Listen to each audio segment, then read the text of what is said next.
Om Shanti. Good morning.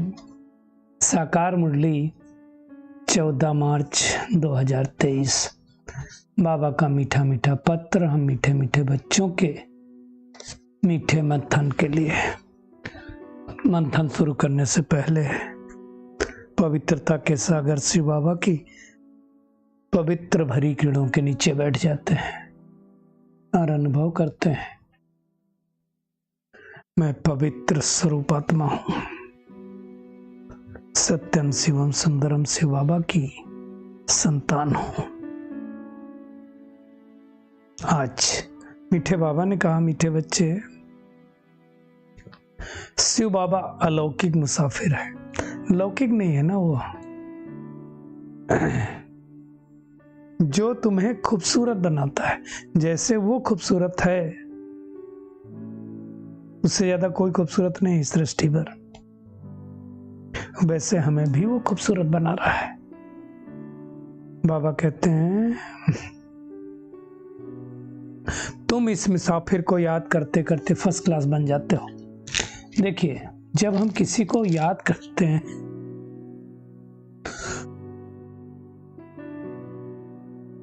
इसके पीछे की साइंस को समझना है।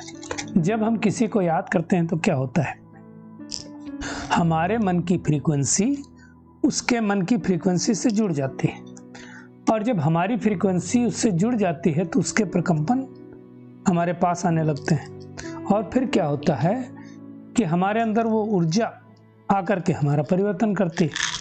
अब अगर कोई निगेटिव ऊर्जा वाले को हम याद करेंगे तो क्या होगा, वो नेगेटिव एनर्जी हमारे अंदर आएगी। परमात्मा को याद करेंगे तो परमात्मा तो पॉजिटिव एनर्जी का सोर्स है, तो फिर क्या होगा, हम वैसे बनते जाएंगे। इसलिए बाबा बार बार कहते हैं, मुझे याद करो, मुझे याद करो। आज का प्रश्न है, हर एक गार्डली स्टूडेंट्स को संगम युग पर कौन सा पुरुषार्थ करने की श्रेष्ठ मत मिलती? हर एक को बाबा ये श्रेष्ठ मत देता है। क्या मत देता है कि इस समय पावन बन राजाई पद पाने का पुरुषार्थ करो। पावन दुनिया में जाना है तो पावन बनना है। बाबा कहते हैं, हर एक अपना फिक्र करो और दूसरों को कहो, अगर बेहद के बाप का वर्षा चाहिए तो प्योरिटी को धारण करो, है ना। वैसे भी अब सृष्टि बदलने वाली है, स्वर्ग आने वाला है, तो स्वर्ग के जैसा स्वर्ग में जाने के लायक बनो। बाबा की मत पर इस समय वॉइसलेस बनने से बाबा कहता है, तुम 21 जन्मों के लिए वॉइसलेस बन जाएंगे। वॉइसलेस का मतलब क्या होता है, विकार मुक्त।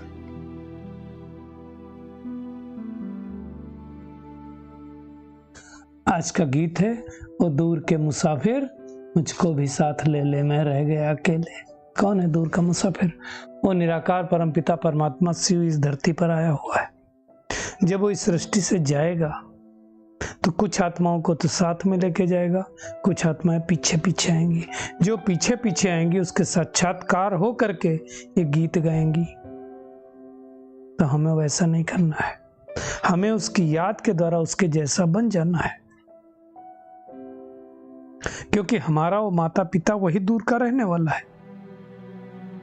सारी दुनिया उसको याद करती है, मनुष्य मात्र उसको याद करते हैं, और वो दूर का मुसाफिर पर स्थान स्थापन कर रहा है, जिसको स्वर्ग, हेवन, पैराडाइज, गार्डन ऑफ अल्लाह कहा जाता है। वहां दुख नहीं होता है। तो हर एक आत्मा उस परमात्मा को पुकारती है। अब अगर परमात्मा सर्वव्यापी हो, सब जगह हो, तो फिर किसको पुकारेगी? तो हम बाबा समझाते हैं, हम सब आत्माएं और परमात्मा परम धाम के रहने वाले हैं, वहां से पार्ट बजाने आए हैं। आत्मा सेकंड में पहुंच सकती परम धाम, संकल्प किया और खट से पहुंच गई। आत्मा एक शरीर छोड़ लो दूसरा शरीर लेती है। इसमें ऐसा नहीं है कि कोई टाइम ज्यादा लगता, ऊपर से आत्मा आई तो कम टाइम लगेगा, नीचे से नहीं। आत्मा की जैसी तीखी दौड़ी कोई नहीं लगा सकता है। बाबा कहते हैं कि तुम बच्चे जानते हो कि परमात्मा को भी मुसाफरी करनी पड़ती है। परमधाम से इस सृष्टि पर आता है और आकर के हम बच्चों को ज्ञान दे करके अपने साथ ले जाता है। दुनिया में भक्त भी कहते हैं भगवान आएगा तो हमको लेकर के जाएगा, है ना। कैसे ले जाएगा वो नहीं जानते हैं। बाबा कहते तुम जानते हो, और जो अच्छी रीत से परमात्मा को याद करेंगे वही नजदीक जाएंगे, परम धाम में भी वही नजदीक रहेंगे। वंडर है, वही हमारा पिता भी है, टीचर भी है, सदगुरु भी है। दुनिया में तो सब अलग अलग होते हैं। दुनिया में देखो बाप तो सारी आयु याद रहता है, टीचर भी याद रहता है, कई लोग गुरु भी करा देते हैं छोटेपन से। यहाँ तो हमको याद करने की मेहनत नहीं, तीनों एक ही है। तो अब हमें उसे एक मुसाफिर को याद करना है। अगर आत्मा प्योर है तो शरीर भी प्योर मिलेगा, आत्मा इम्प्योर है तो शरीर भी इम्प्योर मिलता है। इसलिए हर एक आत्मा की डिग्री के हिसाब से उसको बॉडी मिलती है। सतयुग में तो सब हीरो जवाहरों से सजे हुए शरीर भी होता है। तो कितना अलौकिक मुसाफिर है जो हमें सतयुग में लेके जाता है। लेकिन ऐसे मुसाफिर को भी हम भूल जाते हैं। क्यों? क्योंकि माया के बसीभूत हो जाते हैं। तो अब हमें माया से किनारा करके उस परमात्मा को याद करना है, तब तो जाके प्रिंस प्रिंसेस बनेंगे। हम बच्चे ही तो परमात्मा की बायोग्राफी को जानते हैं, दुनिया में कोई थोड़ी जानता है।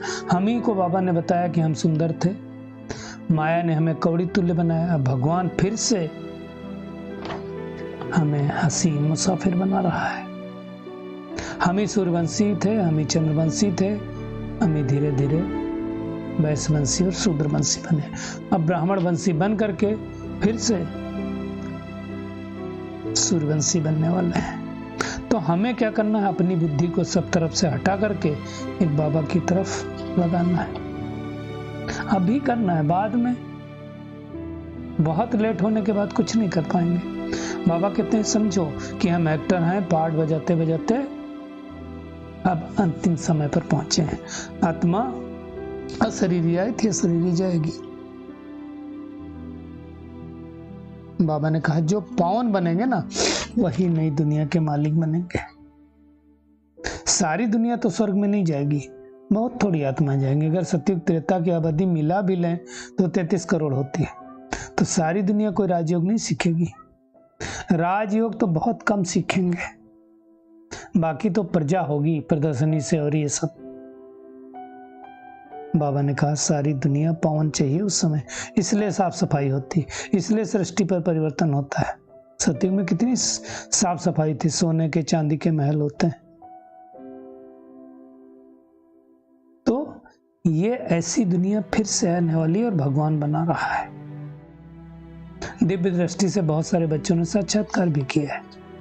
अब हम बच्चे धनी के बन गए, अर्थात निधन के नहीं है। कोई हमको रास्ता बताने वाला नहीं, ऐसा नहीं। भगवान हमें रास्ता बताने वाला है, जिसको भक्ति मार्ग में गाते आए कि हे दूर के मुसाफिर हमको दुखों से छुड़ाओ, तो वो आ गया है। अब हमें उसकी मत पर चलना है। आत्मा ही तो उनको याद करती है, आत्मा ही 24-84 जन्म भोग करके पतित बनी है। तो अब हमें फिर से उनकी याद के द्वारा स्वयं को पावन बनाना है। विनाश सामने खड़ा है, इसलिए विनाश काले प्रीत बुद्धि बन करके परमात्मा को याद करना, विपरीत बुद्धि नहीं बनना है। कई लोगों को तो बड़ा आश्चर्य लगता है, नहीं ये सब उनके लिए तकलीफ है ना। भगवान का ज्ञान मिल गया, भगवान धरती पर आ गया, इसमें कोई मजाक की बात नहीं है। थोड़े दिनों बाद पूरी सृष्टि को पता चल जाएगा कि सच में सृष्टि बदल रही, फिर क्या करेंगे। इसलिए कोई गफलत नहीं करनी है, अब प्रीति उस परमात्मा के साथ जोड़नी है। ये तो विशेष वर्ड है, नर्क है। हमें तो परिस्तान की परी बनना है। सृष्टि यही रहेगी, पृथ्वी यही रहेगी, लेकिन नई से पुरानी से नई हो जाएगी। बाबा आए हैं पुरानी से नई बनाने के लिए, है ना। तो उस पिता को बड़े प्यार से हमें याद करना है। बनाने वाला एक ही है, उससे ज्यादा सुंदर कोई मुसाफिर नहीं, इसलिए उसको सत्यम शिवम सुंदरम कहा जाता है।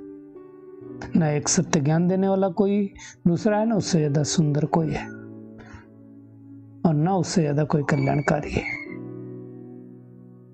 जैसे जगदम्बा सरस्वती और ब्रह्मा बाबा महाराजा महारानी पहले पहले बनते ना, तो हमें भी उनके जैसा पुरुषार्थ करके उनकी पीढ़ी में आना है। बाबा ने कहा ना, अगर मेरी जन्म मत पर चलोगे ना तो 21 जन्म वॉइसलेस बनोगे। तो अब हमें खुशी रहनी चाहिए कि हम सत्युग जाने वाले हैं।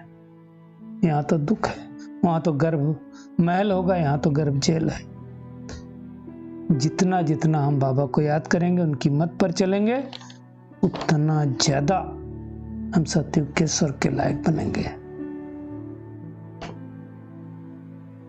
तो बाबा कहता मुझे याद करो बस। बाकी देखो, बगैर पुरुषार्थ किए तो पाप नष्ट होंगे नहीं। 2 ही तरीके हैं, तो याद, दूसरी सजा। तो हमें याद से नष्ट करना है। तो आज का होमवर्क क्या है? एक तो जो अलौकिक मुसाफिर शिव बाबा है, जो हमें सुंदर बनाने के लिए आया है, उसको याद करना है। सब तरफ से बुद्धि हटा देनी है। प्योर बन करके परिस्थान की सच्ची सच्ची परी बनना है। माता पिता की श्रेष्ठ मत पर ही चलना है। कभी भी देह अभिमान में आकर के उनको अपनी मत नहीं देनी है। बाबा का वरदान है, मास्टर ज्ञान सूर्य बन, सारे विश्व को सर्व शक्तियों की किरणें देने वाले विश्व कल्याणकारी हो। बाबा कहते हैं जैसे सूर्य अपनी किरणों द्वारा विश्व को रोशन करता है, सूरज रोशन करता है ना, तो बाबा कहते हैं आप मास्टर ज्ञान सूर्य हो। तो आप क्या करो, अपनी सर्व शक्तियों की किरणें विश्व को देते रहो। जैसे हर रोज हम अमृत वेले क्या करते हैं, 10 मिनट 15 मिनट विश्व को सकाश देते ना। क्यों? ये प्रकंपन है, नष्ट नहीं होते हैं, ये पूरे विश्व में गूंजते हैं, विश्व को मदद करते हैं। तो बाबा कहते हैं मास्टर ज्ञान सूर्य बन करके विश्व को किरणें देते रहो। ये ब्राह्मण जन्म मिला ही है विश्व कल्याण के लिए। तो बाबा कहते हैं इसी कर्तव्य में बिजी रहो। हर रोज विश्व कल्याण ना करें, ऐसा होना नहीं चाहिए। बाबा कहते हैं जो बिजी रहते हैं वो स्वयं भी निर्विघ्न रहते हैं और सर्व के प्रति भी विघ्न विनाशक बन जाते हैं। उनके पास कोई विघ्न नहीं आ सकता। आ भी जाएगा तो विजय प्राप्त कर लेंगे। तो ऐसे हमें विघ्न विनाशक बनना है। स्लोगन है, जिम्मेवारी संभालते हुए सब कुछ बाप को अर्पण कर, डबल लाइट रहना ही फरिश्ता बनना है। चलिए परमात्मा किरणों के नीचे बैठ जाते हैं और महसूस करते हैं सत्यम शिवम सुंदरम की शक्तिशाली किरणें हमारे ऊपर बरस रही हैं और मैं आत्मा 21 जन्मों के लिए परिस्थानी बनती जा रही हूँ। हमारा बुद्धि योग सब तरफ से हटकर परमात्मा की तरफ जुट चुका है। मुझसे शक्तिशाली किरणें निकलकर पूरे विश्व में फैलती जा रही हैं और विश्व में सुख शांति की किरणें फैल रही हैं। शुक्रिया मीठे प्यारे बाप दादा, शुक्रिया आप सभी का इस मीठे मंथन के लिए। ओम शांति।